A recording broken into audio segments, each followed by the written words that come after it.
Nah, selanjutnya maqasidul ahkam. Ya. Maqasidul ahkam.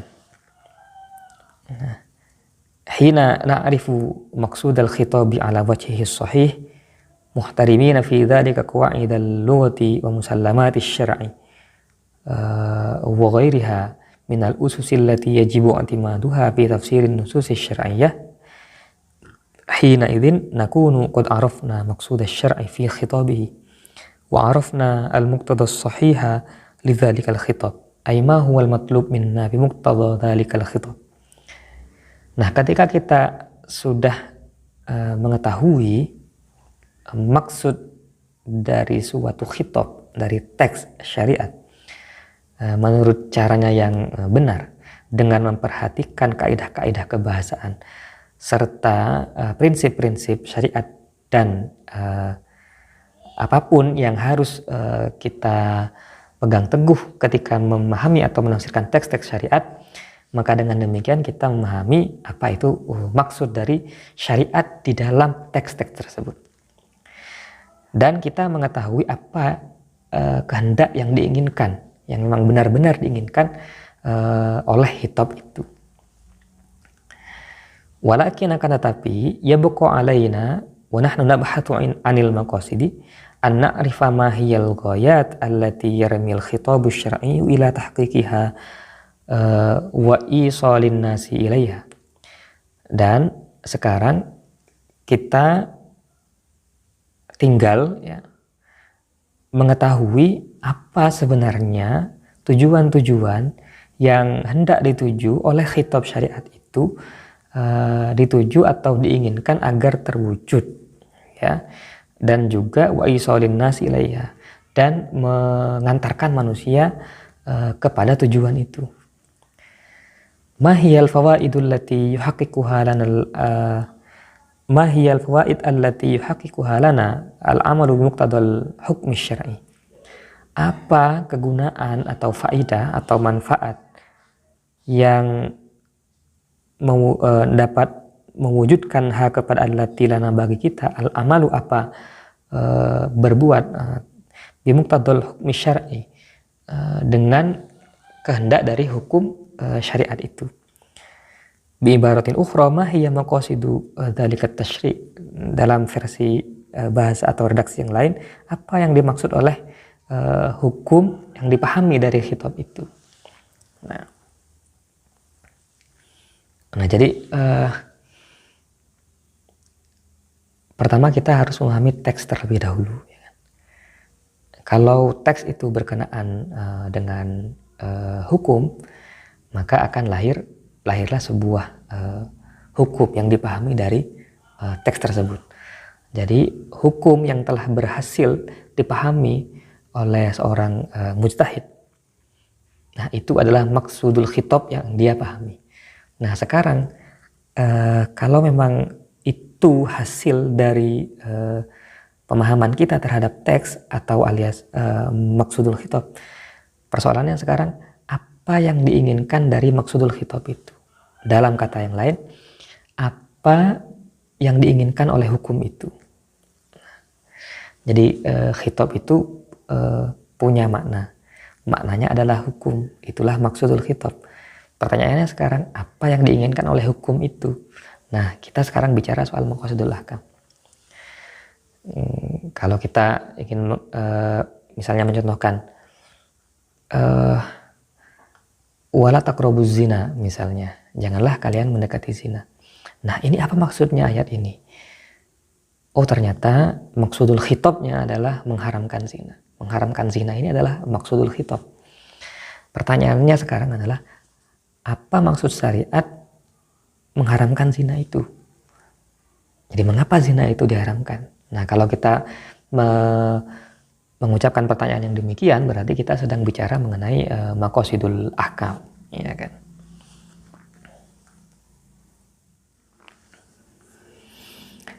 Nah, famathalan idza akhadna qaulahu ta'ala khudz min amwalihim shadaqatan amkanana al-qawlu inna zahiran nassi mukhatabatun nabiyyi sallallahu alaihi wasallam wa taklifuhu bi ay ya'khudha min amwalin nasi qadram ma ghairu muhaddadin ala sabilit tasadduq. Apabila kita mengambil contoh misalnya ayat khudh min amwalihim shadaqatan, ambillah olehmu wahai Nabi Muhammad dari harta-harta mereka shadaqatan, ambil sedekah sebagai sedekah. Amkanan al-qawlu, maka mungkin saja dikatakan inna zahiran nasi, bahwasanya makna lahiriah dari teks tersebut huwa mukhatabatun nabi, ialah Allah berkomunikasi dengan Nabi, wa taklifuhu, dan membebani Nabi, biaya khulda, agar Nabi itu mengambil min amwalin nasi, dari harta-harta manusia, qadram, kadar tertentu, ghairu muhaddadin, yang tidak terbatas karena memang ayatnya sangat umum, ala sabili tasadduqi, dengan jalan sedekah. Hadza huwa zahirul alfaz, ini adalah yang makna tekstual dari lafaz itu. Tetapi fa idzan taqalna ilal bahthi an maqsudil khitab, apabila kita mengalihkan pembahasan mengenai maksudul khitab, kita beralih ke situ, tabayyana lana, maka menjadi jelas lana bagi kita, annahu, bahwasanya khitab tersebut, yakni khudh min amwalihim shadaqatan, itu muwajjahun aidan, adalah ditujukan pula ila umumil mukallafin, kepada orang-orang mukallaf secara umum. Artinya tidak hanya Nabi yang disuruh mengambil zakat. Wa annahu muwajjahun bi sifatin khassah ila wulati umuril muslimin, dan bahwasanya khitab itu juga ditujukan dalam secara khusus, ya, ditujukan secara khusus ila wulati umuril muslimin, kepada para pemangku kebijakan atau pemangku urusan umat muslim. Wanal maksud bil amwali, dan bahwasan yang dimaksud dengan amwal, jadi khudh min amwalihim, apakah seluruh harta yang bisa diambil gitu, ternyata yang dimaksud adalah maqadiru muayyanatun, kadar-kadar tertentu, mintil kal amwal, dari harta-harta itu, hiya, yang kadar tersebut, allati tusamma nisaban, yang dinamai sebagai nisab. Wa anal akhdha minha yaqa'u wifqa syurutin wa quyudin, dan pengambilan terhadap harta-harta itu juga harus tepat sesuai dengan syarat dan batasan-batasannya. Minha, annal qadra alladhi sayukhadhu matlubun ala sabilil wujubi wal ilzam. Di antaranya syarat dan batasan tadi, annal qadra alladzi sayukhadhu, bahwasanya kadar yang diambil itu matlubun, ialah dituntut ala sabil wujub wal ilzam, secara wajib dan harus mengikat. Wa annal maksud min akhdiha huwa daf'uha li mustahiqiha alladzina sammahumullahu ta'ala fi ayatin ukhra. Nah, dan adapun yang dimaksud dari mengambil harta itu ialah diberikannya harta tersebut kepada orang-orang yang berhak. Di mana orang-orang yang berhak ini siapa saja, kelompok-kelompoknya sudah dijelaskan oleh Allah di dalam ayat yang lain. Fahadha huwa maksudul khitab, ini adalah maksud dari khitab. Jadi apa yang dimaksud oleh khudh min amwalihim shadaqatan? Nah,